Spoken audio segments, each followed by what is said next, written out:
क्या हो गया? पार्वती पार्वती देखो उधर, देखिए देखो उधर, देखिए उधर सामने, देखो उधर को पार्वती शंकर पार्वती।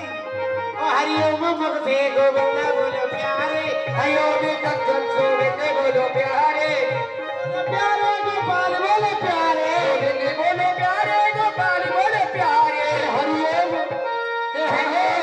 श्री गोविंदा बोलो प्यारे, हरिओम भक्ते गोविंद बोलो प्यारे। और 6 बजे छबीले राम, 7 बजे सीताराम, 6 बजे छबीले राम, 7 बजे सीताराम, 6 बजे छबीले राम, 7 बजे सीताराम, 8 बजे 8 बजे धर्माला रट के रहोगे, हरिओम धर्माला रट के रहोगे। हरिओम अरे बंगला साहब इतना क्यों चिल्ला रहा है? कहाँ है पार्वती? महाराज देखो पार्वती हो जा रही, पार्वती और देखो शंकर जी पार्वती बोले, भक्त को यहाँ मत बैठो। पार्वती कहाँ है? चले करो पार्वती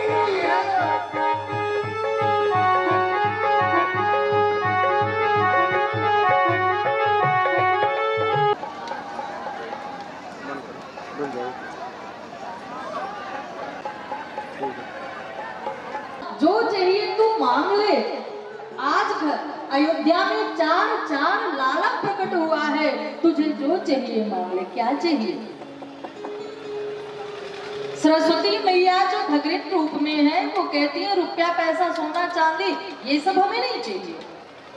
नहीं चाहिए तो फ्री में लाला का नारा का। सरस्वती मैया कहती है नहीं चाहिए फिर भी चाहिए, मैं फ्री में लाला का नारा नहीं काट सकती। अयोध्या की स्त्रियां सरस्वती मैया को गाली देती है। क्या कहती है? ये धगरिन जो है ना, धगरिन बरी हर जाई ललन जुको नारो न काटे। धगरिन बरी हर जाई ललन जुको नारो न काटे। धगरिन बरी हर जाई ललन जुको नारो न काटे। धगरिन बरी हर जाई ललन जुको नारो न काटे। धगरिन बरी हर जाई ललन जुको नारो न काटे। नारो न काटे, नारो न काटे, नारो न काटे, नारो न काटे। धगरिन धगरिन बरी हर जाई ललन जुको नारो न काटे। धगरिन बरी हर जाई ललन जुको नारो न काटे। धगरिन बरी हर जाई ललन जुको नारो न काटे।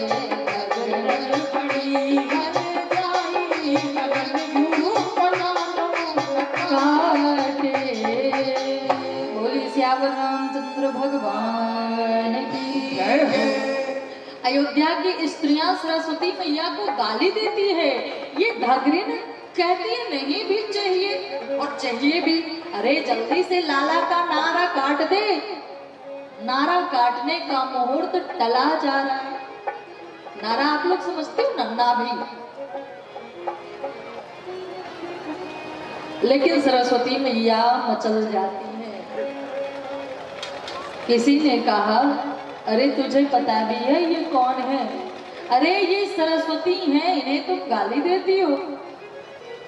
कहती है होंगी अपने लोक की सरस्वती। हमारे यहाँ जब धगरिन के रूप में आई है और समय पे नारा नहीं काटेंगे तो हम तो गाली सुनाएंगे ही सुनाएंगे। क्या चाहिए? सरस्वती मैया कहती हैं जिस वस्त्र को पहनकर कौशल्या मैया ने अपने लाला को जन्म दिया है वही वस्त्र मुझे चाहिए। और जो वस्त्र कौशल्या मैया लाला को पहनकर जन्म देती हैं, लाला को जन्म देते समय पहनी थी, बधैया में सरस्वती मैया वही वस्त्र लेकर अपने लोक को जाती हैं। सफेद लिबास, सफेद साड़ी रहती है, उसी को लेकर सरस्वती मैया अपने लोक को गई और तब से अब तक आज तक वही वस्त्र धारण सरस्वती मैया करती हैं। सरस्वती मैया कैसे रंग की, कौन से रंग की साड़ी पहनती है? हाँ? सफेद, चाहे मूर्ति हो, कैलेंडर हो, जहां भी हो। ये वस्त्र ऐसा है, ना फटता है, ना पुराना होता है, ना गंदा होता है। तब से अब तक वही राम जन्म बधैया में जो उपहार मिला है, साड़ी मिली है, वही धारण करती है। सरस्वती मैया अपने धाम को चली गई। अब राम जी अवतार लिए हैं, तो सभी लोग कुछ ना कुछ उपहार गिफ्ट लेकर आ रहे हैं। राम जी धीरे धीरे 6 दिन के हो गए। आज छठियारा है राम जी का। छठियारे में सभी लोग कुछ ना कुछ गिफ्ट राम जी के लिए ला रहे हैं, उपहार ला रहे हैं। चंद्रमा चूसने वाली चूसनी दिए हैं। इंद्र भगवान रजत गज प्रदान किए। गज मतलब हाथी, रजत मतलब चांदी। और ब्रह्मा जी हंस प्रदान किए हैं। गणेश जी महाराज खुद मूर्ति के रूप में आ गए। कोई अगर वहां राम जी के पालने के पास होता है तो मूर्ति बनकर बैठे रहते हैं। जब कोई नहीं होता है तो खुद के रूप में, स्वयं के रूप में प्रकट हो जाते हैं और अपने सूर से लाला के पालने को झुलाते रहते हैं, झुलाते रहते हैं। विश्वकर्मा जी, इधर नरसिंह भगवान भी आए।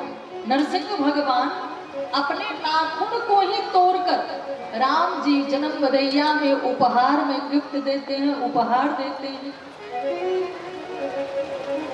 नरसिंह भगवान के नाखून विश्वकर्मा जी से दिया गया। विश्वकर्मा से कहा गया इस नाखून का ताबीज आप बना दो, ताकि चारों लाला के गले में बांध दिया जाए। बगनखा लाला के गले में बांध दिया जाएगा, लाला को नजर नहीं लगेगी। इतने सारे लोग राम चारों भैया को देखने के लिए आते हैं। विश्वकर्मा जी उस बगनखा को, नरसिंह भगवान के नाखून को लेकर बड़े प्रेम से देखते हैं। फिर कहते हैं ताबीज बनाने में 6 महीने लगेंगे, क्योंकि ये साधारण बगनखा नहीं है, स्वयं ये नरसिंह भगवान का बगनखा है। 6 महीने लगेंगे। अयोध्या का कारीगर कहता है 6 महीने लगेंगे, तब तक लाला को नजर किसी की लग गई तो हटो, मैं बनाता हूँ। और अयोध्या का कारीगर 5 मिनट में 4 ताबीज बनाकर चारों लाला के गले में बांध देता है। विश्वकर्मा जी सोचते रह गए कि जो कार्य मैं 6 महीने में करता, वो अयोध्या का कारीगर 5 मिनट में कर दिया। अरे भैया, ये कैसे संभव हो सकता है? समस्त ब्रह्मांड का सबसे बड़ा कारीगर मैं माना जाता हूँ, और अयोध्या का कारीगर तुम मुझसे भी आगे निकल गए। बताओ ना, जो कार्य, जो काम मैं 6 महीने में कर पाता, वो तुम 5 मिनट में कैसे कर दिया? तब बोले श्याम रामचंद्र भगवान की, हमें भी बता दो। अयोध्या का कारीगर कहता है, अयोध्या में सभी लोग नाचने गाने में, बधैया मनाने में लगे हैं, और हम आपको ताबीज बनाने की युक्ति बताएं। अभी इंतजार करो, जब फुर्सत मिलेगी तब आपको बता दिया जाएगा।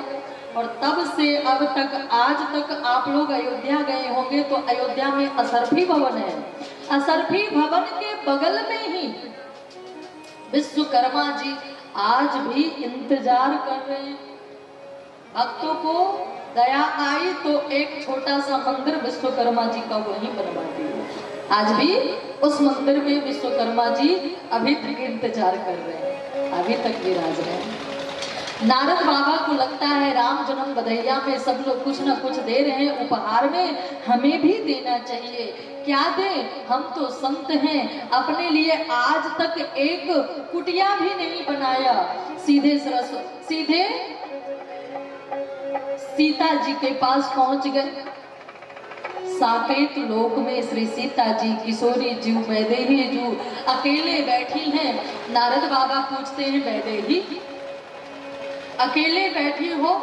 क्या करूं गुरुदेव, मेरे राम का अवतार पृथ्वी पे हो चुका है। हम दोनों के बीच यहाँ एक हार भी दीवार के समान लगता था, लेकिन यहाँ तो हम दोनों का वियोग 15 साल का है। नारद बाबा कहते हैं, क्या तुम राम से मिलना चाहती हो? बाबा ये भी पूछने वाली बात है। ठीक है, फिर जैसा मैं कहूँ वैसा करो। क्या क्या करना होगा? बोले आप मूर्ति बन जाओ। श्री सीता जी तुरंत मूर्ति बन गई, अष्टभुजाधारी खड़ग तलवार लिए हुए। बाबा अब हमें ले चलो। ठीक हो ना? नारद बाबा कहते हैं, कुछ भी ठीक नहीं है।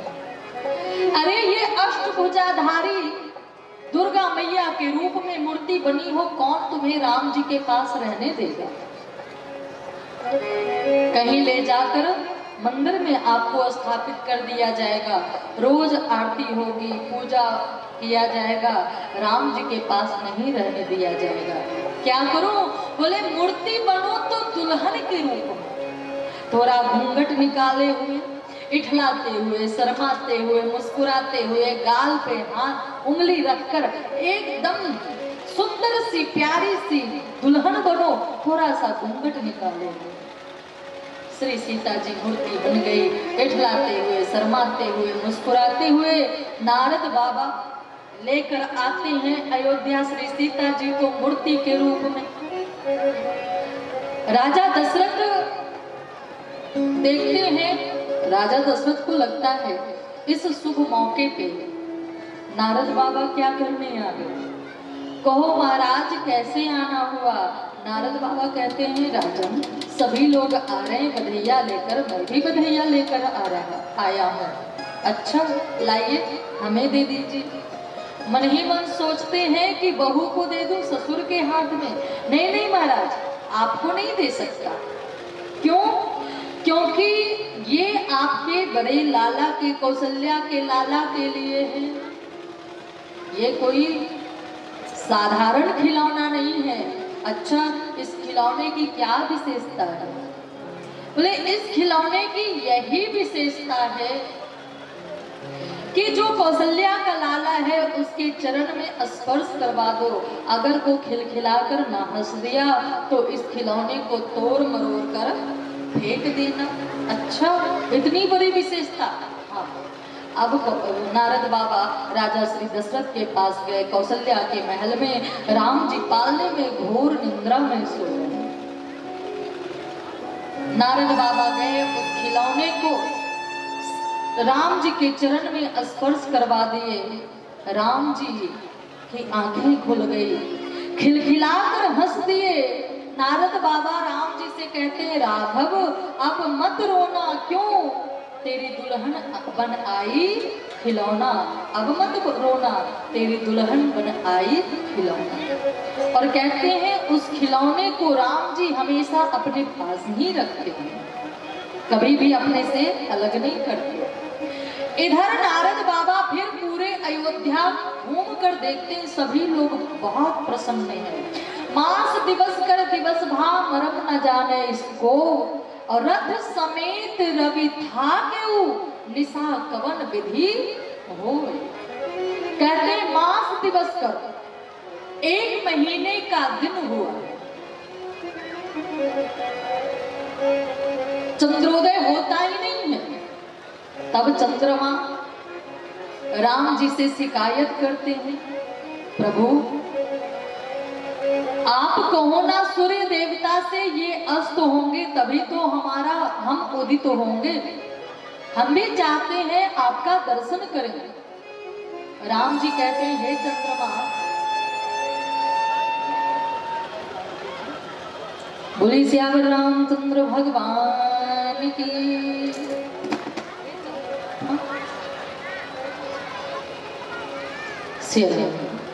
चूंकि मेरा अवतार सूर्य वंश में हुआ है तो हम सूर्य को कोई भी आदेश नहीं दे सकते। अगर सूर्य देवता 1 महीने का दिन बनाए हैं, तो जब हम द्वापर में जन्म लेंगे चंद्र वंश में, तो आप 6 महीने की रात्रि बना लेना। और सूर्य देवता हमारे दर्शन के लिए तरसते रहेंगे। और आप लोग सभी जानते होंगे कि शरद पूर्णिमा की रात्रि को 6 महीने की रात्रि हुई थी, जिसमें कृष्ण भगवान गोपियों के साथ रास रचाए थे। त्रेता युग में राम जन्म में 1 महीने का दिन हुआ, तो द्वापर में 6 महीने की रात्रि हुई। देखा जाए वहां लंका, श्रीलंका में क्या हो रहा है। नारद बाबा आते हैं तो आज रावण भी बहुत प्रसन्न है, अपने 20 भुजा को उठा उठाकर नाचने में लगा हुआ है। नारद बाबा आते हैं, कहते हैं कहो चिलवा रावण, गुरुदेव प्रणाम, मेरे नाचने लगा। नारद बाबा पूछते हैं कौन सी खुशी में नाच रहे हो, किस खुशी में नाच रहे हो। महाराज मैं किस खुशी में नाच रहा हूँ मुझे खुद नहीं पता, लेकिन ऐसा लगता है कहीं से खुशी की लहर आ रही है, मैं अपने आप को रोकना भी चाहता हूँ तो रोक नहीं पा रहा। नारद बाबा कहते हैं सुनो, तुम अपने मौत की खुशी में नाच रहे हो। तुम्हें मारने वाले का अवतार जन्म 4 भाइयों के रूप में अयोध्या में हो गया है। अच्छा, उसी समय रावण 4 राक्षस को बुलाता है।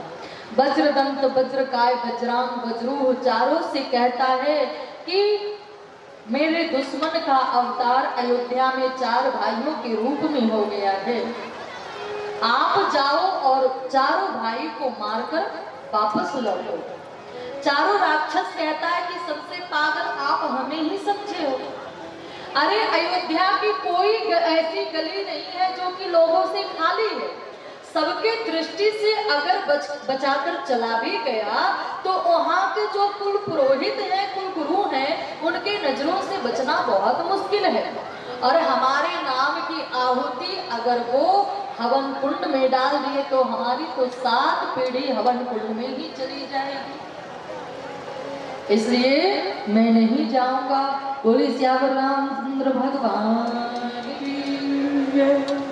नारद बाबा, रावण कहता है उसमें जितना करना होगा आपको लोग कर लेना, कथा के बीच में आप लोग मंच के पास ना आए। बोले श्यावर रामचंद्र भगवान की जय। जय जय श्री सीता।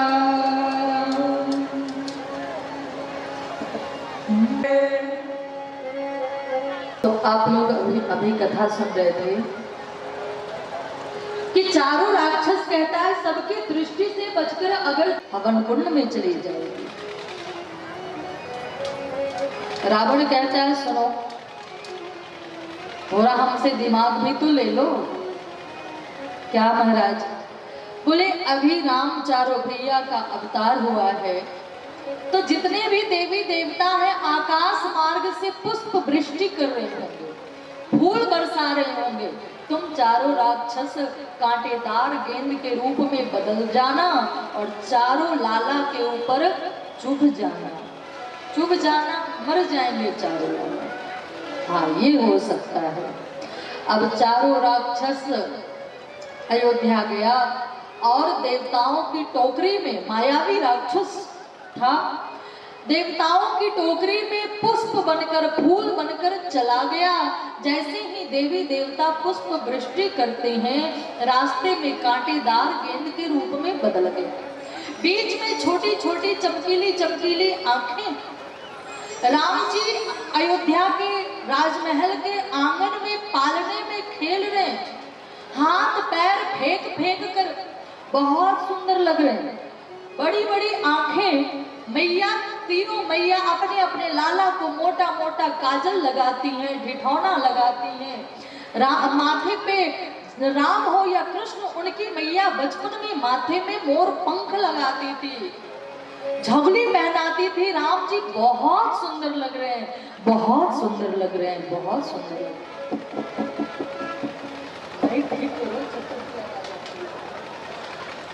सिया राम श्री राधे राधे श्री राधे श्री राधे। मुकुट सिर मोर का मेरे चित चोर का दो नैना नैना नैना दो नैना नैना नैना दो नैना सरकार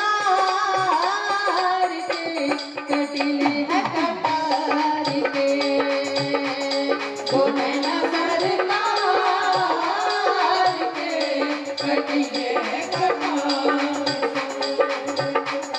मुकुट सिर मोर का मुकुट सिर मोर का मेरे चित चोर का मेरे चित चोर का दो नैना नैना नैना दो नैना नैना नैना दो नैना सरकार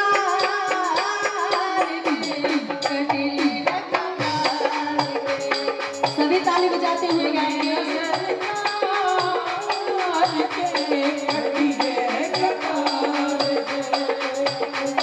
दो नैना सरकार के कटिले है कटार के दो नैना सरकार के कटार के।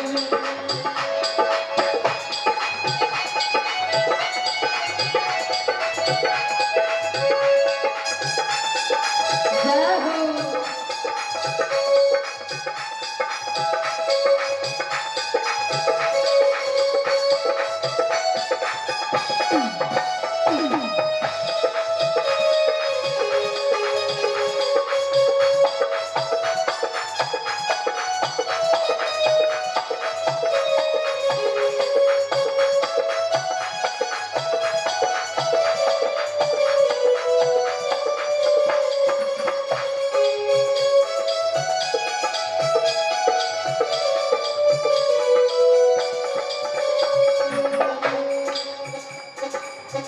कमल लताए तेरे नैनों को देख के कमल लताए तेरे नैनों को देख के। राम जी की आंखें इतनी प्यारी इतनी सुंदर है कि कमल भी शर्मा जाए, इतनी प्यारी आंखें।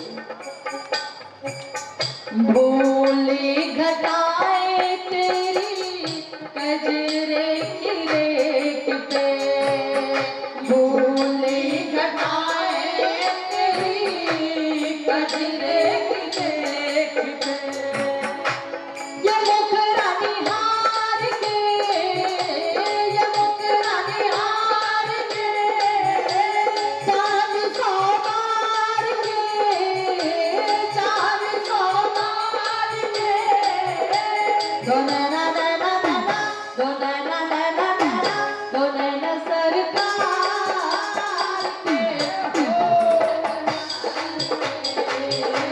दो नैना सरकार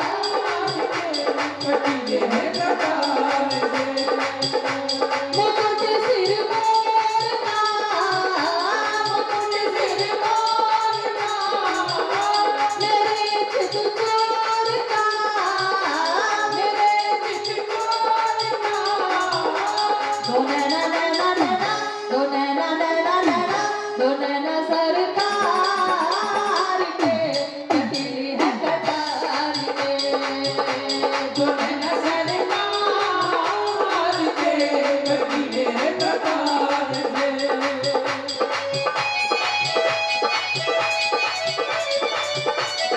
जय हो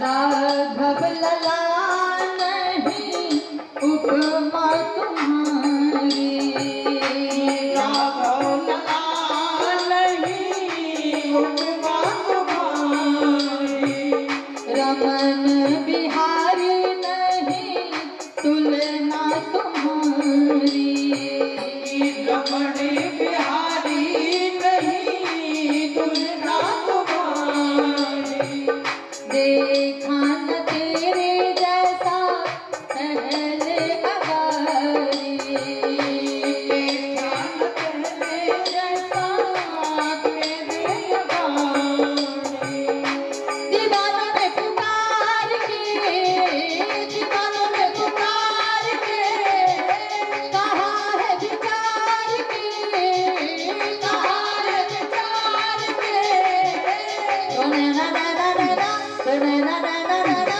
दोने ना सरकार के, कटी है कटार के, दोने ना सरकार के, कटी है कटार के।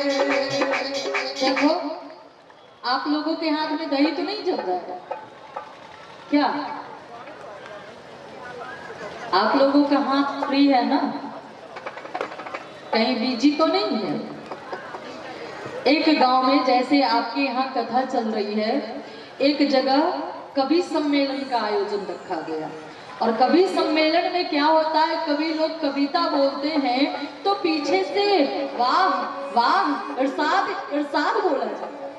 इससे क्या होता है, गुण को पचाए जाते वाह वाह डकार ये थे। जब वाह वाह बोला जाता है तो कवि का हौसला और बुलंद होता है। अब वहाँ जो कवि लोग थे बहुत अच्छी अच्छी कविता बोलते, ना ही एक बार भी ताली बजती और ना ही कोई पीछे से वाह वाह बोलते। तो जो समंच संचालक महोदय थे उनसे पूछा गया, क्या बात है, मैं जो कविता बोलता हूँ क्या यहाँ के लोगों को कविताएं समझ में नहीं आती है? बोले महाराज कविता सब लोग समझते हैं, फिर ताली क्यों नहीं बजाते? बोले ये जो गांव है ना, ये जेब कतरों की बस्ती है। जेब कतरा समझते हैं ना आप लोग? पॉकेट मार तो समझते, हिंदी नहीं समझते अंग्रेजी समझ जाएंगे। जेब कतरों की बस्ती है तो क्या यहाँ भी सब लोग एक दूसरे का जेब काटने बैठे हैं? नहीं नहीं, आए तो हैं अपने उद्धार के लिए, कल्याण के लिए, लेकिन अब चूंकि वो अभ्यास में है, कहा जाता है ना चोर चोरी से जाए तुम्बा फेरी से ना जाए। यहाँ चोरी नहीं कर रहे लेकिन जीवन भर का वही काम है, अभ्यास है। तो बोले कि सभी लोग एक दूसरे के हाथ, जेब में सभी का हाथ व्यस्त है, बिजी है। दाहिने तरफ जो बैठे हैं दाहिना हाथ दाहिने तरफ के लोगों के जेब में बिजी है, बायां हाथ बाहिनी तरफ के लोगों के जेब में बिजी है। कैसे ताली बजाएंगे? हमारे समझ से मोहम्मदाबाद के लोग बहुत ईमानदार लोग बैठे हैं। यहाँ जितने लोग बैठे हैं सभी का हाथ फ्री है। फ्री है ना? दूसरे के हाथ में बिजी तो नहीं है, दूसरे के जेब में बिजी तो नहीं है यहाँ। अरे भगवान ने 2 हाथ दिया है, इसका ख्याल कर लो। मुख में जीव दिया है, इसका ख्याल कर लो। भगवान 2 हाथ मुंह में जीव दिए हैं, सिर्फ इससे संसार का काम करने के लिए नहीं। मुख में जीव दिए हैं सिर्फ अच्छा अच्छा खाना खाने के लिए और बढ़िया बढ़िया स्वाद के लिए नहीं। भगवान कहते हैं बीच बीच में मेरी कथा में, भजन में, संकीर्तन में पीछे से गा लो, ताली बजा लो।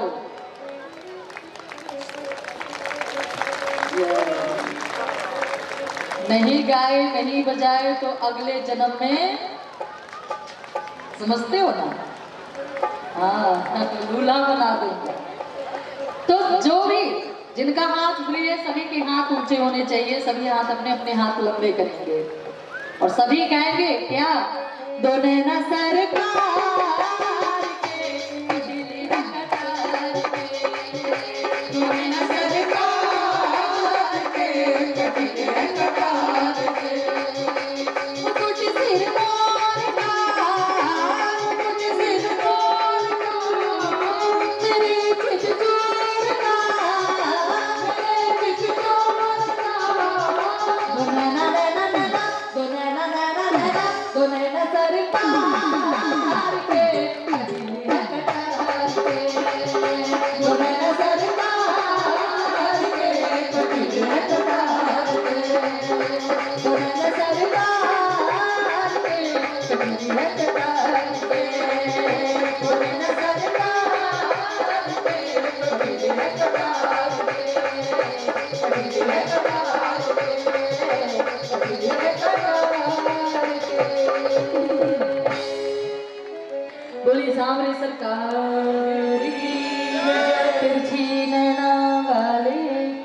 गजरा वाले की जय जय श्री सीता।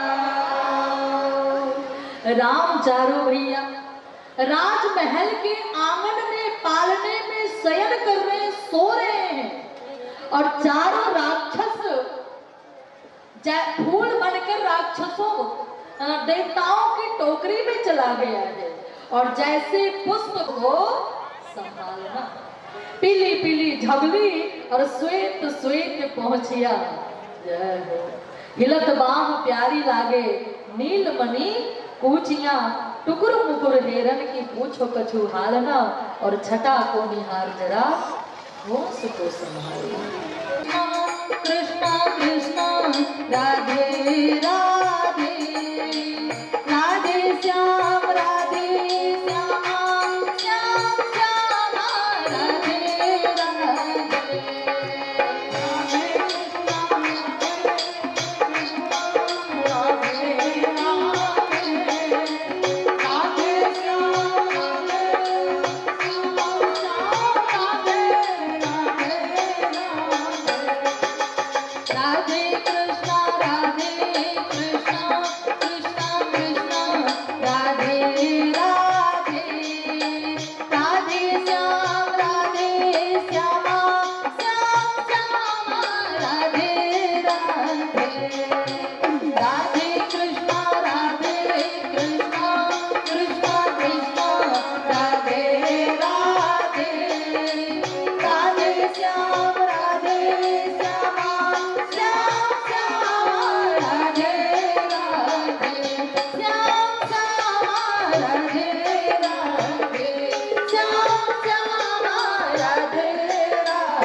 बोलिए श्याम रामचंद्र भगवान की जय। तो क्या गुरुत्वाकर्षण बल है, वो खींचते जा रहे, खींचते जा रहे, खींचते जा रहे।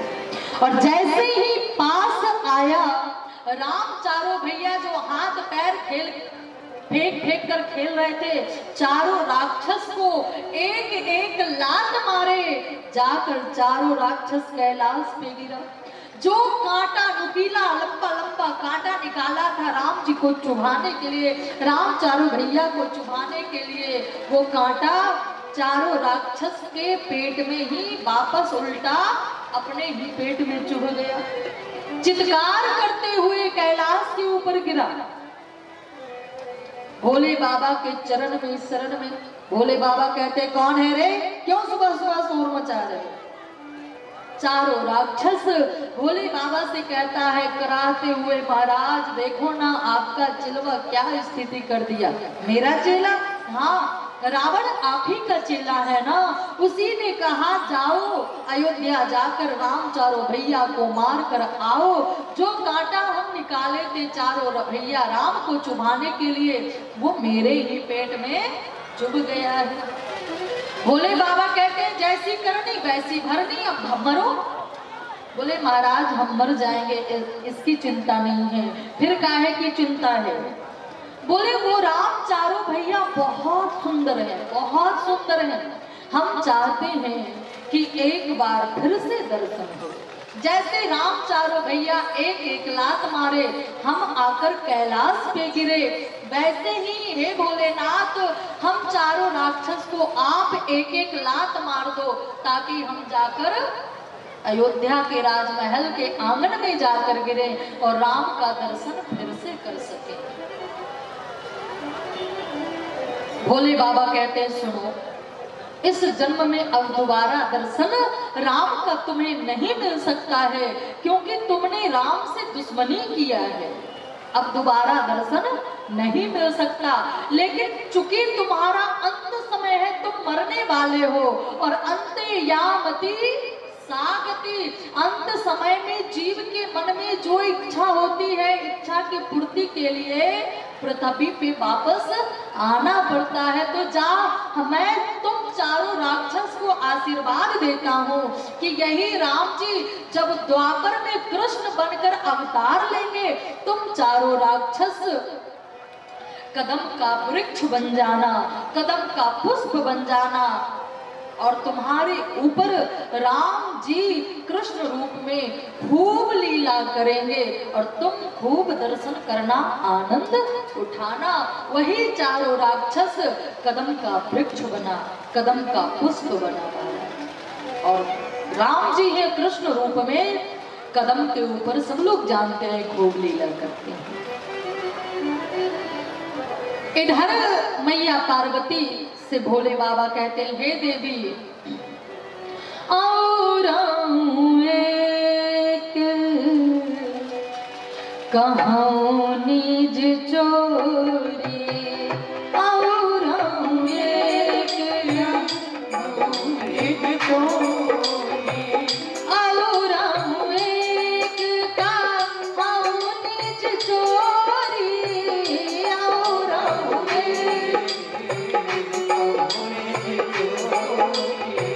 सुनो गिर जायती दृढ़मति कोई,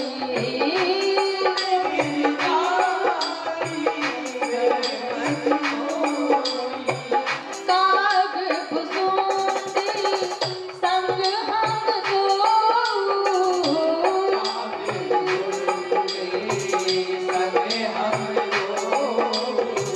मनुज रूप जा नहीं नहीं को,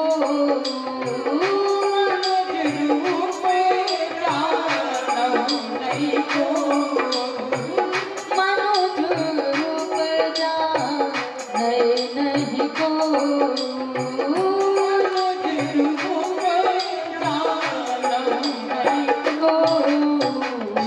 बोली श्याम रामचंद्र भगवान की। भोले बाबा मैया पार्वती से कहते हैं, हे देवी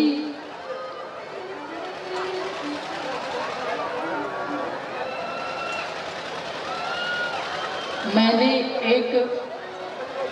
तुमसे एक बात छुपाई है क्या प्रभु? बोले, हे देवी मैं तुमसे बोला कि आता हूँ थोड़ा घूम कर, और मैं चला गया अयोध्या राम जी का दर्शन करने के लिए।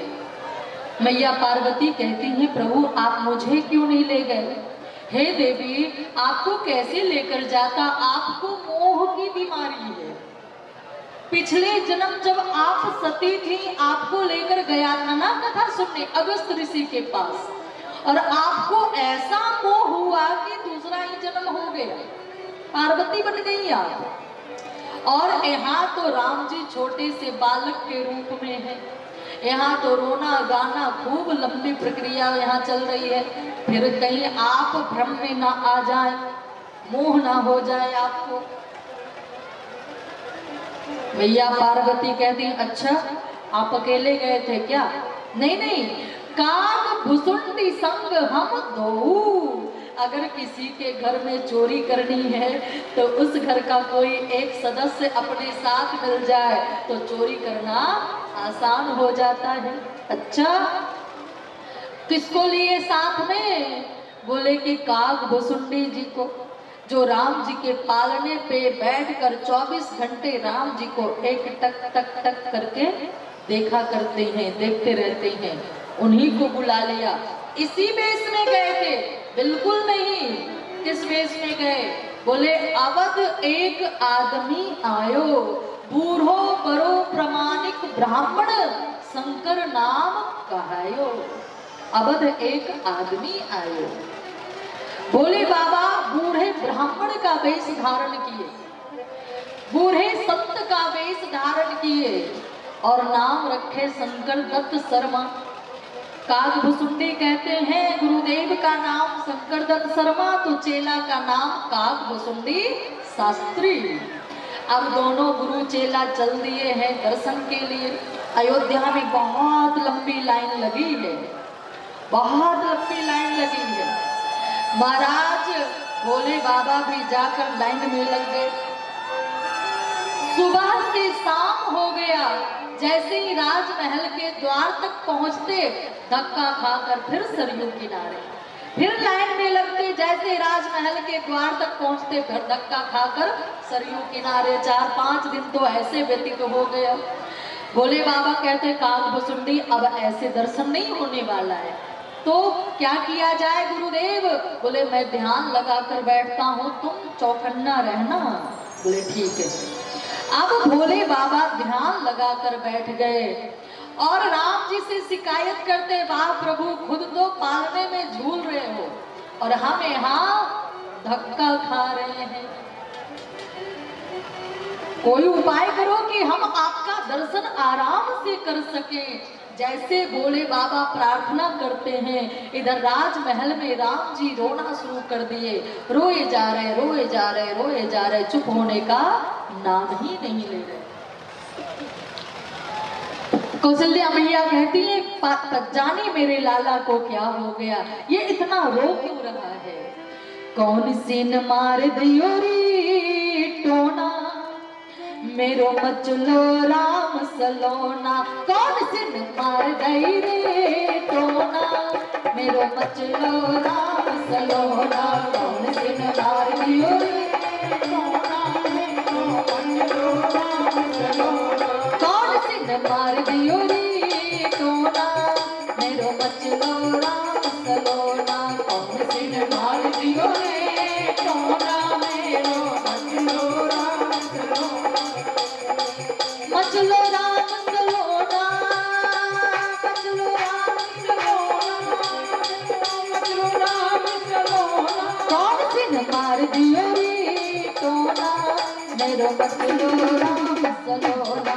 कौन सी न मार दियो रे टोना, मेरो मचलो राम सलोना।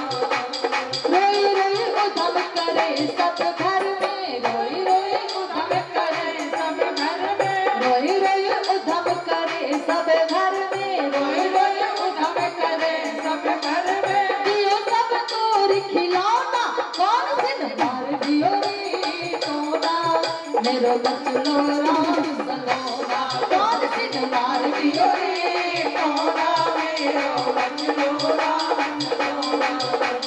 मार दियो रे टोना, मेरो मचलो राम सलोना। कौन सी न मार दियो रे टोना, मेरो मचलो राम सलोना। जाने मेरे लाला को क्या हो गया। इतने में कौशल्या की दासी आती है और कौशल्या मैया से कहती है, मैया अपने लाला को किसी की नजर लग गई। क्यों री दासी, किसकी नजर लग गई? दासी कहती है, ये है ना अपने बगल वाले मोटकी, वही अपने लाला को घूर घूर कर देख रही थी, उसी की नजर लग गई है। अच्छा कोई उपाय नहीं है? ले है ना उपाय। क्या? लाला के दर्शन के लिए एक से एक संत महात्मा आए हुए हैं सरजू किनारे, अगर आपकी आज्ञा हो तो हम उन्हें बुला आए, हारी जाना बुला। अब कौशल्या की दासी सरजू किनारे आ गई और सरजू किनारे चक्कर लगा रही है, इधर से इधर मटक रही है। भोले बाबा तो समाधिस्थ बैठे हैं, लेकिन काग भुसुंडी जी चौकन्ना है, चिल्लाने लगे, गुरुदेव गुरुदेव वो देखो कौशल्या की दासी जा रही है, वो देखो कौशल्या की दासी जा रही है। आवाज पहुंची कौशल्या के दासी के कानों में, भोले बाबा के पास फौरन आई। बाबा आप हमें कैसे जानते हो? आज के पहले तो मैं आपको देखी नहीं। हे देवी तुम्हें क्या, तुम्हारे भूत भविष्य वर्तमान के बारे में सब जानता हूँ। आजकल तुम्हें खूब उपहार राजमहल में मिल रहा है। हाँ सो तो मिल ही रहा है, लाला जन्म लिया है तो उपहार तो मिल रहा है। महाराज लगता है आप बहुत जानकार हो, क्या आप नजर गुजर भी उतार देते हो? बोले वही तो मेरा मेन काम है, ये भविष्यवाणी तो शायद से कर लेता हूँ, मेन काम तो नजर उतारना ही है। तो चलो ना, जो मेरी महारानी है ना कौशल्या, उनके लाला को नजर लग गई है, चलो। अब आगे आगे कौशल्या की दासी और पीछे पीछे भोले बाबा चल दिए। जैसे राजमहल तक पहुंचे कौशल्या की दासी तो झट से महल में प्रवेश कर गई, लेकिन जैसे भोले बाबा प्रवेश करना चाहते हैं, द्वारपालों ने डंडा लगा दिया, ए बाबा कहाँ चल दिए? पता नहीं ये राजमहल है, अरे कौशल्या के लाला को किसी की नजर लग गई है, नजर उतारने जा रहा हूँ। अच्छा तो एक जाओ ना, दो दो क्या करने जा रहे? भोले बाबा कहते हाँ ये भी सही बात है, ठीक है मुझे जाने दो।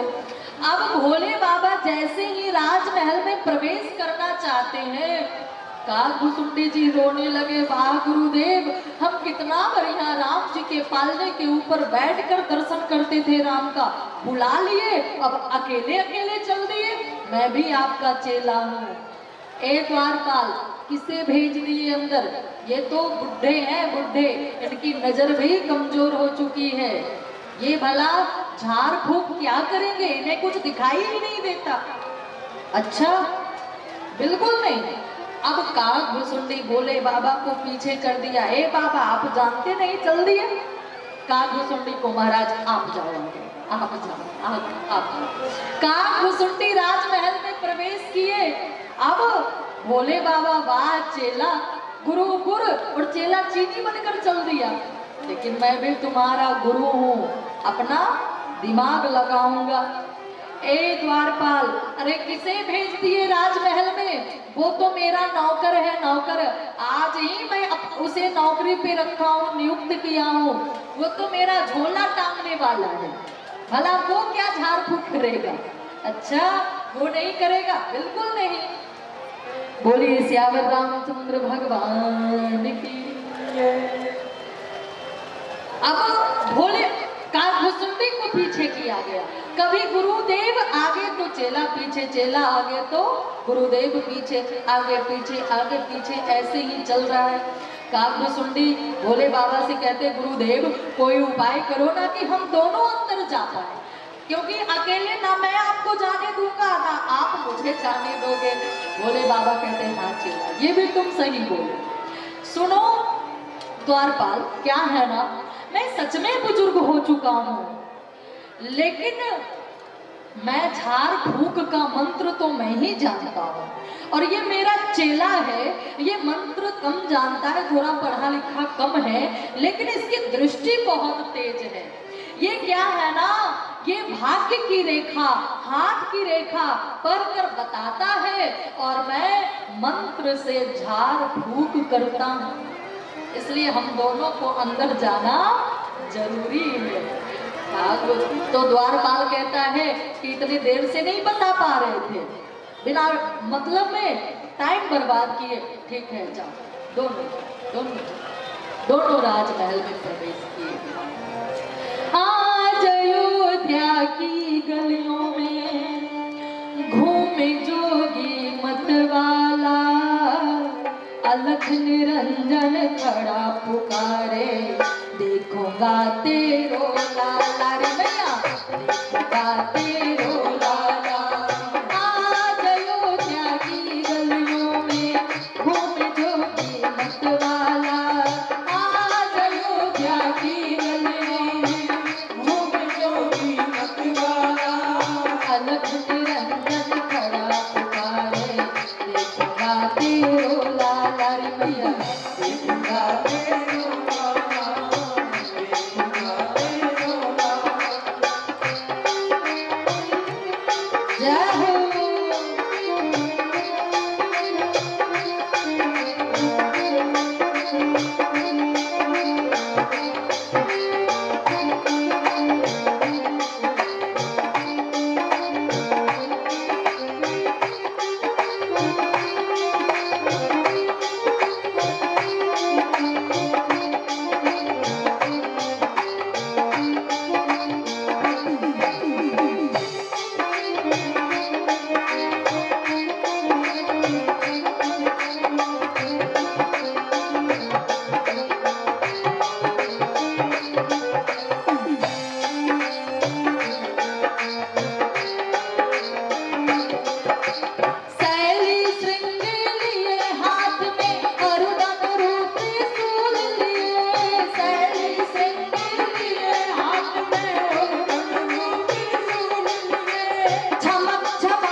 निरंजन करा पुकारे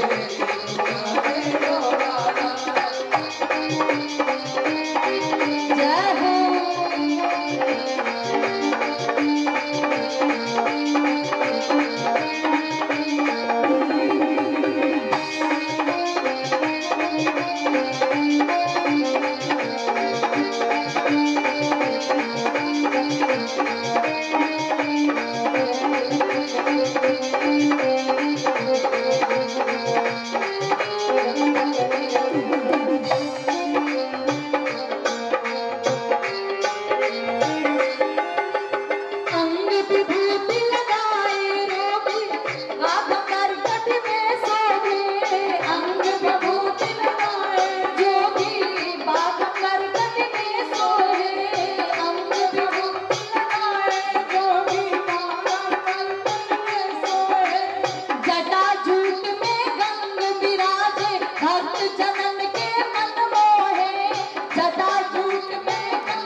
कागभुसुंडी भोलेनाथ राजमहल में प्रवेश किए।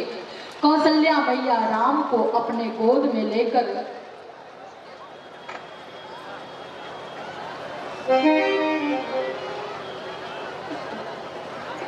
भोले बाबा के पास आती हैं। भोले बाबा को देखकर कौशल्या मैया राम को भोले बाबा के चरणों में डाल देती हैं।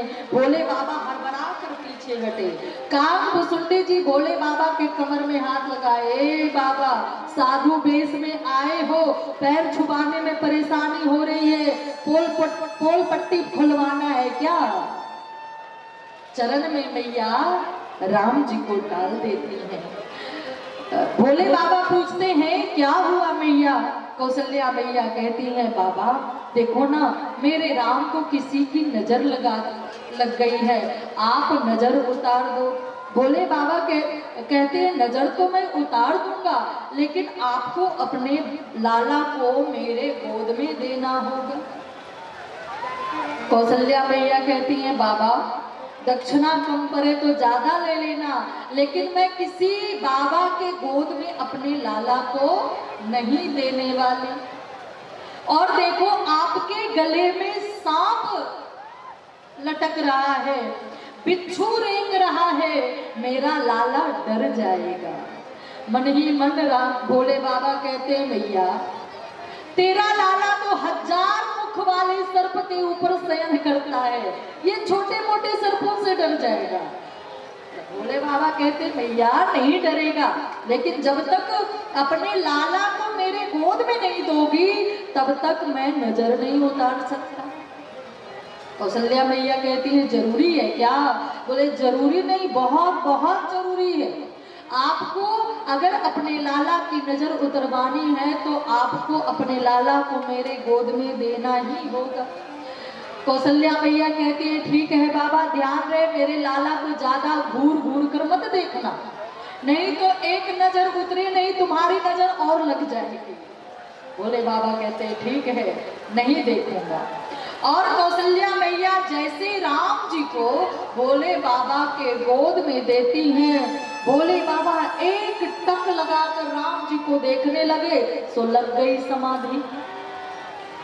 एकदम आंख खुली की खुली रह गई, राम जी को देखते ही रह गए, समाधि में डूब गए। और राम जी किलकारी भर रहे भोले बाबा के गोद में, जटा पकड़ कर खींचे, ए बाबा कहाँ खो गए? खोल पट्टी खुलवानी है क्या? अब जैसे ही जटा खींचे भोले राम जी कि अब भोले बाबा जोर जोर से रोने लगे।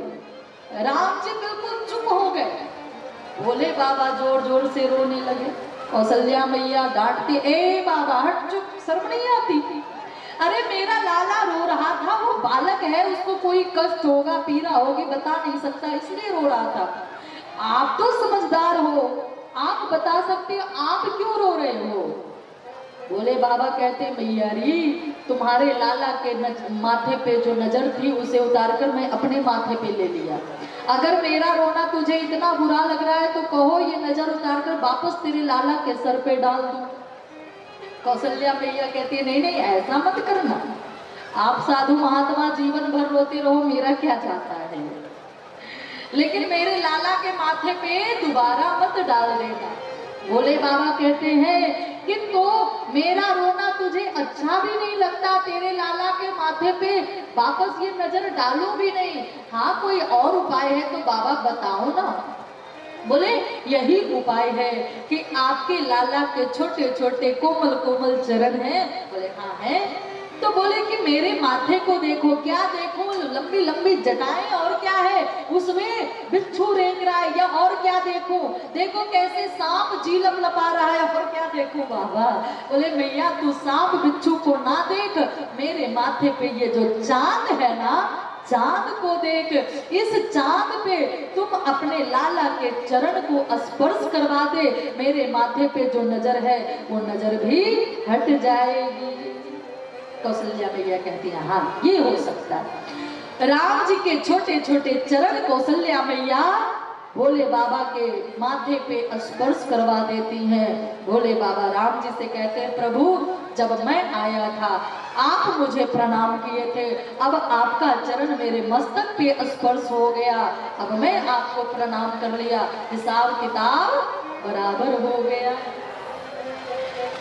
अब कौशल्या मैया कहती हैं बाबा आप कोई नकली साधु नहीं, खरिया पलटन साधु नहीं हो, बिल्कुल असली साधु हो। आप सिर्फ नजर ही उतार लेते हो या हाथ वगैरह भी देखते हो? आप मेरे लाला के हाथ को देखकर बताओ ना। भोले बाबा देखने लगते राम जी के हाथ को, कहते मैया तुम्हारे लाला के बहुत सारे नाम होंगे, और बहुत सारे क्या संसार में जितने नाम है सब इन्हीं के नाम है। अरे मैया आपका लाला जो है ना अपने भक्तों के दुख को हरण करने वाला होगा। बाबा और बताओ ना, और बताओ ना आगे क्या होगा? बोले जब आगे 15 साल के आपका लाला होगा ना तो बक्सर से एक महात्मा आएंगे और आपके लाला को अपने साथ ले जाएंगे। अब मैया की आंखों से झरझर आंसू बहने लगा। बाबा दक्षिणा कम हो तो ज्यादा ले लो, मेरे लाला के बारे में उल्टी सीधी बातें मत बनाना। भोले बाबा कहते हैं मैया आप समझी नहीं, अरे वो महात्मा ले जाएंगे तो ऐसे नहीं ले जाएंगे, तो कैसे ले जाएंगे? बोले अपने साथ ले जाएंगे और सुंदर सी बहू के साथ वापस लौटा जाएंगे। अच्छा तो ये कोना वो महात्मा अपने साथ मेरे लाला का ब्याह करवाने को ले जाएंगे? हाँ। बोले बाबा तो ये तो अच्छी बात है। 15 साल कौन इंतजार करता है, वो महात्मा अभी आए, अभी मेरे लाला को ले जाए और बहू के साथ वापस लौटा जाए। 15 साल कौन इंतजार करता है, अपने लाला के साथ, बेटे के साथ साथ मैं बहू को भी पाल लूंगी। हर माँ की यही इच्छा होती है, कितना जल्दी घर में बहू आ जाए, बहू बहू बहू बहू। क्यों? क्योंकि अभी सिर्फ बेटा है तो 2 हाथों से ही सेवा होती है। बोलिए सियावर रामचंद्र भगवान की। अभी सिर्फ बहू है तो 2 हाथों से सेवा होती है, और अभी सिर्फ बेटा है तो 2 हाथों से सेवा होती है। जब घर में बहू आ जाएगी तो 2 हाथ बेटे का और 2 हाथ बहू का, 4 हाथों से सेवा होगी। लेकिन मैया भूल जाती है कि बहू का तो 4 हाथ, 2 हाथ बेटे का, 2 हाथ बहू का, 4 हाथ, तो 4 हाथ के साथ साथ 4 पैर भी तो हो जाएगा। और 4 पैर वाले को क्या कहते हैं? क्या 4 पैर वाले को क्या कहते हैं? जानवर। तो भाई मोहम्मदाबाद के इंसान अगर 4 पैर के होते हो तो मैं नहीं कह सकती। हमारे यहाँ तो जानवर 4 पैर का होता है। 4 पैर का जानवर होता है। और जानवर कभी किसी की सेवा करता है क्या? किसी बैल को देखे हो किसी का पैर दबाते हुए? बेटा तो तभी तक इंसान रहता है जब तक बेटे का ब्याह ना हो जाए। बेटे का जैसे ब्याह होता है फिर वो जानवर ही हो जाता है। बोलिए सियावर रामचंद्र भगवान की। बेटा तभी तक आपका होता है जब तक बेटे का ब्याह ना हो जाए। जैसे बेटे का ब्याह हो जाता है बेटा फिर आपका नहीं रहता, वो अपनी पत्नी का हो जाता है। आपके साथ फिर फॉर्मेलिटी निभाएगा, व्यवहार निभाएगा। सच्चे मन से तो वो किसी और का हो गया। लोग भले बेटियों को पराया कहते हैं, बेटियां पराया धन होती है। हमें तो लगता है बेटी ही अपनी होती है। पराए घर जाकर भी अपने माता पिता के लिए सदा सोचती है, और बेटा अपने पास रहकर भी अपने लिए नहीं सोचता। लेकिन फिर भी सभी को बेटा ही चाहिए, बेटी किसी को नहीं चाहिए। बेटी गर्भ में आते ही आजकल हमारा विज्ञान इतना आगे बढ़ चुका है, ऐसी ऐसी मशीन आ गई कि गर्भ में बेटा है या बेटी देख लिया जाता है। बेटी गर्भ में है तो पहले ही देखकर और उसको गर्भ में ही नष्ट कर दिया जाता है, मार दिया जाता है। एक बेटी जो अभी गर्भ में ही है, गर्भस्थ शिशु, वो अपने पिता से प्रार्थना करती है, कहती है अपने पिता से, एक बार सुन लो पुकार ये हमारी, एक बार सुन लो पुकार ये हमारी, कोख में न मारो बाबुल बेटी हूँ तुम्हारी, बेटी हूँ तुम्हारी।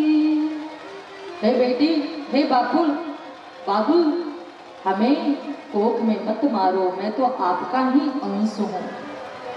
क्यों मारना चाहते हो? मैं आपसे कुछ बहुत ज्यादा मेरी फरमाइश नहीं होगी, जो भी दोगे खा लूंगी, जो भी दोगे पहन लूंगी। लेकिन बेटी गर्भ में ही मार दी जाती है। अगर गर्भ से बच गई तो समाज के लोग बेटियों को बहुत प्रताड़ित करते हैं। गली में, मोहल्ले में, स्कूल में, कॉलेज में आज टीवी पे खूब आ रहा है ना, 32 टुकड़े में काट कर फ्रिज में डाल दिए। हम बेटियों को बताना भी चाहते हैं। बोली श्यावर रामचंद्र भगवान की। प्रताड़ित होना पड़ता है हर जगह। महाराज, और समाज से भी अगर बेटी बच के ब्याह करके ससुराल चली गई तो ससुराल में दहेज रूपी जौहर में जलाकर हम बेटियों को मार दिया जाता है। एक बेटी अपने पिता से कहना चाह रही है, हे बाबुल जी, सास ससुर ने किया कमरे में बंद, मिट्टी तेल की टंकी लाई, वो थी छोटी नंद, हाथ में दिया सलाई, पिया ने आग लगाई, हाथ में दिया सलाई, पिया ने आग लगाई, हाथ में दिया सलाई, पिया ने आग लगाई, हाथ में दिया सलाई, पिया ने आग लगाई। ए बाबुल जी, सास ससुर ने किया कमरे में बंद, ए बाबुल जी, सास ससुर ने किया कमरे में बंद, मिट्टी तेल की टंकी लाई, वो थी छोटी नंद, हाथ में दिया सलाई, पिया ने आग लगाई, हाथ में दिया सलाई, पिया ने आग लगाई, हाथ में दिया सलाई, पिया ने आग लगाई, हाथ में दिया सलाई, पिया ने आग लगाई।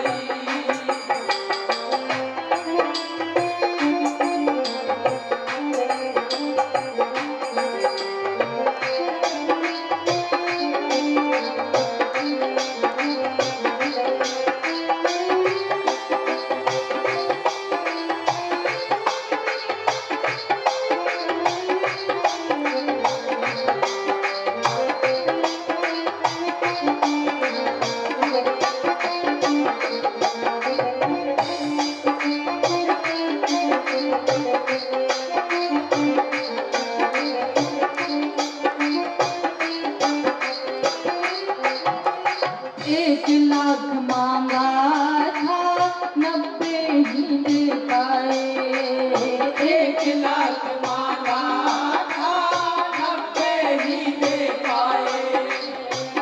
बेटे के ब्याह में, बेटी के ब्याह में ससुराल वालों ने 1 लाख मांगा, माता पिता 90 दे पाए, 10,000 कम पड़ गया, जिसके कारण क्या हुआ, 1 लाख मांगा था 90 ही दे पाए, 1 लाख मांगा था 90 ही दे पाए। 10,000 के कारण उसने, 10,000 के कारण उसने ये हालात बनाई, हाथ में दिया सलाई, पिया ने आग लगाई, हाथ में दिया सलाई, पिया ने आग लगाई, हाथ में दिया सलाई, पिया ने आग लगाई, हाथ में दिया सलाई, पिया ने आग लगाई। मोटर मांगा, टीवी मांगा, गाड़ी ना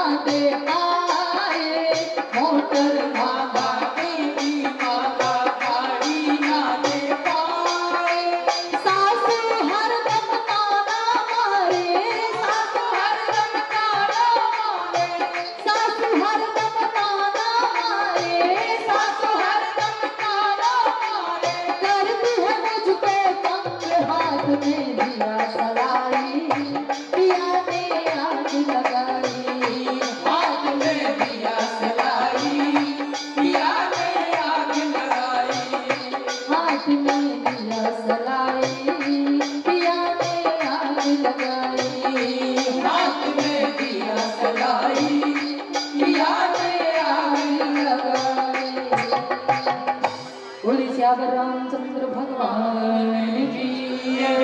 इस तरह बेटियों पे अन्याय करते रहोगे तो धीरे धीरे बेटियां समाप्त हो जाएगी, फिर बहू कहाँ से लाओगे?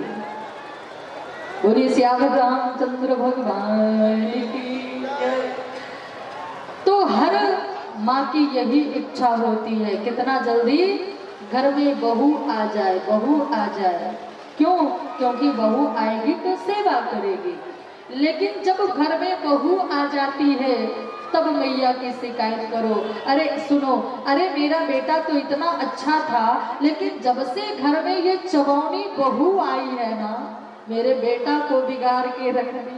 हर सास की यही शिकायत। सास का मतलब, सास का परिभाषा क्या होता है जानते हो आप लोग? हाँ, जो अपनी बहू को श्वास लेना बंद करवा दे उसी को सास कहते हैं। बोलिए सियावर रामचंद्र भगवान की। भोले बाबा वहां से चल दिए हैं। पार्वती मैया कहती हैं, प्रभु आप मुझे नहीं ले गए तो क्या मैं नहीं जाऊंगी? मैं भी जाऊंगी। और मैया पार्वती खिलौना बेचने वाली के रूप में अयोध्या आती हैं और राम जी का दर्शन करती हैं। धीरे धीरे राम जी 15 दिन के हो गए। 15वें दिन राम जी का 4 संस्कार होना है। कौन कौन? पहला संस्कार सूर्या अवलोकन। आज राम जी को सूर्य दिखाया गया। भूमि छुअन, भूमि पे राम जी चारों भैया का चरण स्पर्श करवाया गया। तीसरा सरयू पूजन, सरयू मैया का पूजन करवाया गया। और चौथा नामकरण। 4 संस्कार, नामकरण संस्कार होना है। नामकरण कर अब सर जाने, नामकरण कर अब सर जाने, भूप बोले पठ दे मुनि ज्ञानी,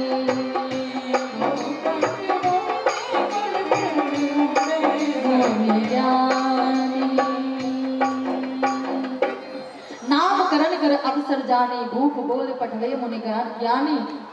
गुरुदेव को बुलाया गया, उच्च सिंहासन पे बैठाया गया। कर पूजा में वेद चढ़ावा, पूजा किया गया, चरणामृत दिया गया। उसके बाद तीनों मैया अपने अपने लाला को गोद में लेकर गुरुदेव के सामने बैठी हैं। गुरुदेव कौशल्या के लाला को गोद में लेकर कहते हैं, हे देवी, हे राजन, आपका ये जो नाम लाला है ना, इसके बहुत सारे नाम होंगे। बहुत सारे क्या, संसार में जितने भी नाम होंगे सारे इन्हीं के नाम होंगे। इनके नाम अनेक अनूपा, मैं नृप कहूं स्वमति अनुरूपा। जो आनंद सिंधु सुख राशि, सी करते त्रैलोक सुपासी। सो सुख धाम राम अस नामा, और अखिल लोकदायक विश्रामा। इनका नाम लेने से समस्त संसार को आराम मिलेगा और मैं इनका भला क्या नाम रखूंगा। संसार में जितने नाम हैं सब इन्हीं के नाम हैं। एक गांव में एक कथावाचक आए। कथावाचक से मिलने के लिए एक भैंसिया चराने वाला वो आया और बेचारा गांव का भैंस चराने वाला सीधा साधा व्यक्ति कथावाचक से आकर कहता है, महाराज हम पढ़े लिखे नहीं हैं, कोई उपाय बता दीजिए कि सीधा साधा सा उपाय परमात्मा की प्राप्ति का। कथावाचक कहते हैं, ऐसा है तुम रोज कमल दल लोचन, कमल दल लोचन, कमल दल लोचन रोज तुम जपा करना। अब ऐसा बताकर कथावाचक की कथा खत्म हो गई और जहां से आए थे वापस चले गए। अब ये बेचारा भैंसिया चराने वाला भूल गया कि महात्मा क्या जपने को हमसे बोल कर गए। खूब दिमाग पे जोर लगाया, याद आया, हाँ बता कर गए थे घपोचन घपोचन।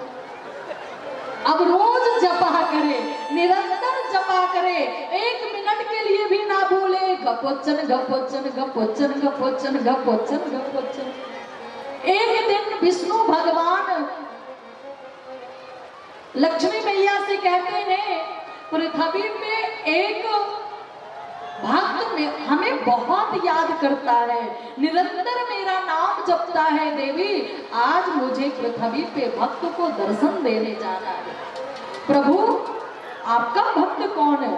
आपका नाम नहीं जप रहा है। विष्णु भगवान कहते हैं दिव्य दृष्टि से देखो। दिव्य दृष्टि से लक्ष्मी मैया देखती हैं, कहती हैं वो किसी घपोचन घपोचन का नाम जपता है, आपका घपोचन नाम थोड़े, आपका नाम नहीं जपता है। नहीं देवी, मैं सच कहता हूँ, वो मेरे नाम का ही जप करता है। अगर भरोसा नहीं है तो जाकर पूछ लो। लक्ष्मी मैया भगत जी से जाकर पूछती है, भगत जी किसका नाम जपते रहते हो? भगत जी गुस्से में आकर कहते हैं, तुम्हारे भरतार का नाम जपता हूँ। लक्ष्मी मैया भी वहां से भागी। विष्णु भगवान कहते हैं, क्यों? पता चल गया ना। और फिर विष्णु भगवान लक्ष्मी मैया को लेकर भगत जी को दर्शन देते हैं। तो संसार में जितने नाम हैं सब प्रभु के का ही नाम है। इनके नाम अनेक अनुपा, मैं नृपतों सुमति अनुरूपा, जो आनंद सिंधु सुख राशि, सी करते त्रैलोक सुपासी, सो सुख धाम राम अस नामा, और अखिल लोकदायक विष रामा। बोलिए श्याम रामचंद्र भगवान की, राम लला की जय हो। राम जी का नामकरण संस्कार के। राम जी के बाद लोग सोचते हैं राम जी के बाद लक्ष्मण है, नहीं, राम जी के बाद भरत, मंझला भाई भरत लाल है। लखन लाल तो राम जी के साथ निरंतर रहते हैं, इसलिए राम के साथ लक्ष्मण का नाम लिया जाता है। राम लक्ष्मण और भरत शत्रुघ्न। लेकिन राम के बाद भरत लाल का अवतार हुआ है, मंझला भाई भरत लाल है। भरत लाल को गोद में लेकर कहते हैं, विश्व भरण पोषण कर जोई, ताकर नाम भरत अस होई।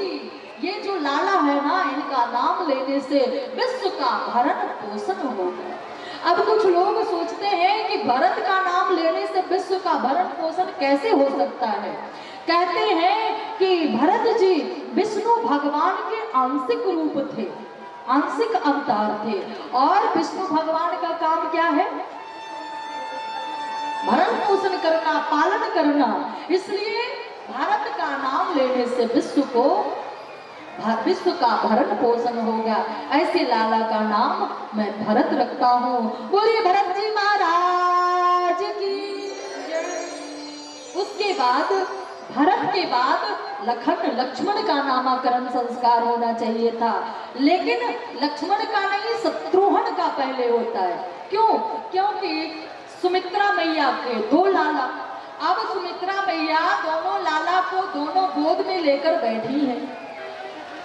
लक्ष्मण तेज स्वभाव के, सो क्या करते हैं, शत्रुघ्न के मुंह को नोच लेते हैं, बार बार मुंह नोच लेते हैं। शत्रुघ्न लाल जोर से रोते हैं।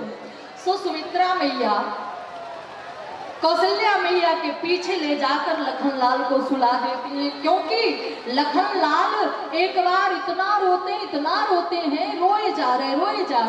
गुरुदेव से पूछा गया, गुरुदेव ये सुमित्रा का बड़ा लाला इतना रोता क्यों है? गुरुदेव कहते हैं कि राम जी के साथ सुला दो, राम जी के पालने में सुला दो। राम जी के पालने में बराबर में सुला दिया गया, फिर भी लक्ष्मण रो रहे। फिर पूछा गया, अभी भी रोता है? बोले साथ में तो बराबर नहीं सुला दिए। हाँ गुरुदेव, बराबर सुलाए। बोले नहीं, राम जी के चरण में लक्ष्मण को सुला दे। और जैसे राम जी के चरण में लक्ष्मण को सुलाया गया, राम जी के पैर के अंगूठे को लखन लाल लॉलीपॉप की तरह चूसने लगे, बिल्कुल चुप हो गए। तो बचपन से स्वभाव है, आज भी कौशल्या मैया राम को अपने गोद में लेकर बैठी हैं। राम का चरण इधर लटक रहा है। सुमित्रा मैया कौशल्या मैया के पीछे आकर लक्ष्मण को सुला देती हैं। इधर राम जी का चरण लटक रहा है, इधर लक्ष्मण का मुख है। राम जी के चरण के अंगूठे को लखनलाल चूसने में लगे हैं और सुमित्रा मैया सामने शत्रुघ्न को लेकर बैठी है। गुरुदेव को लगता है कि चलो कोई बात नहीं, जो सामने है पहले उसी का नामकरण संस्कार कर देते हैं। कहते हैं हे राजन, ये जो आपका सबसे छोटा लाला है ना, इनका नाम ये जो है, इनके नाम लेने से शत्रु का नाश होगा। जाके सुमरन तेर पुनासा, नाम शत्रुघ्न वेद प्रकाशा। आपके जो शत्रु हैं, दुश्मन हैं, अगर शत्रुघ्न का नाम जप करोगे तो आपके शत्रु का विनाश होगा, नाश होगा। अब ऐसा कैसे हो सकता है? शत्रुघ्न तो कभी किसी शत्रु को नहीं मारे, भले एक बार गुस्से में आकर मंथरा के बाल को पकड़कर लगे घसीटन, धरी धरी जोटी पूरे राजमहल में घिसियाए, बाल पकड़कर घसीटे थे। एक बार मंथरा को मारे, बाकी किसी राक्षस को नहीं मारे, किसी शत्रु को नहीं मारे। बोले जो बाहरी शत्रु को मारे वो सच्चा शत्रुघ्न नहीं, जो घर के भीतर के शत्रु को मारे वही सच्चा शत्रुघ्न है। घर के भीतर कौन कौन सा घर? बोले ये जो शरीर रूपी घर है, इसके अंदर जो बहुत सारे शत्रु बैठे हैं, काम, क्रोध, मोह, मद, मत्सर, ये सारे शत्रु जो हमारे शरीर को अपना निवास बनाकर बैठे हैं, इस शत्रु को जो मारे वही सच्चा शत्रुघ्न। ऐसे लाला का नाम मैं शत्रुघ्न रखता हूँ। बोलिए शत्रुघ्न लाल जी महाराज की। अब लक्ष्मण की बारी आई। गुरुदेव कहते हैं लक्षण धाम राम प्रिय, सकल जगत आधार, और गुरु वशिष्ठ ते राखा, लक्ष्मण नाम उदार। लखनलाल का नाम गुरुदेव रखते हैं लक्ष्मण। बोलिए लखनलाल जी महाराज की। गुरुदेव कहते हैं ये जो लक्ष्मण है ये राम को बहुत प्रिय होंगे, सकल जगत आधार, शेष अवतारी हैं और लक्षण के धाम है। ऐसे लाला का नाम लक्ष्मण